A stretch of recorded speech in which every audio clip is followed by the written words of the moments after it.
Would you feel comfortable with convicted felons picking up your trash or trimming the shrubs at the city park? That issue is a key part of the winning campaign in last night's Fort Myers City Council race. Christine Mathews won the Ward 3 seat in a landslide with more than 70% of the vote, unseating incumbent LaVon Sims and avoiding a runoff in November. 4 Corners' Warren Wright explains her controversial idea and investigates whether it's a realistic plan. Warren? Well, Mathews wants to authorize the city of Fort Myers to relax employment restrictions so convicted felons can apply and get jobs in the city of Fort Myers. I reached out to other Fort Myers council members to get their opinion of the idea. This one, thank you. Christine Mathews won big in the Ward 3 Fort Myers council race. When asked why it was such a huge margin of victory, 70% of the vote, she explained it was her stand on getting convicted felons back to work. It's the second chance program, and what it does is it gives felons a second chance to get in and kind of get employment, gain employment. I'm going to ask the city to relax some of the restrictions and guidelines on hiring criminal felons to get them back to work.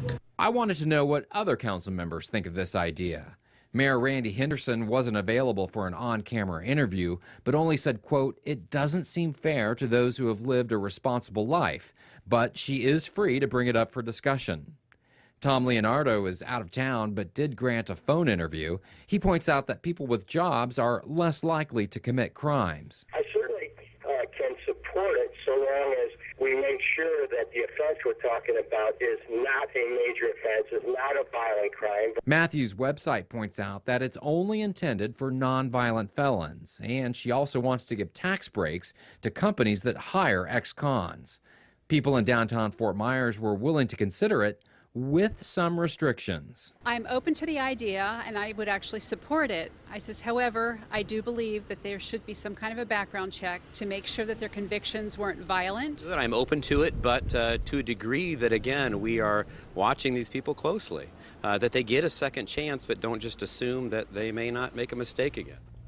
Okay, well, Mathews will be sworn into office in November. You might be wondering, if her proposal passes, how many jobs would open up to ex-cons? I checked the city's employment page, and they have 10 openings right now. Warren Wright, Fox 4, in your corner. All right, Warren, we want to know what you think about this controversial program now. Give us a call or text at 206-FOX4 or send us an email to news@fox4now.com.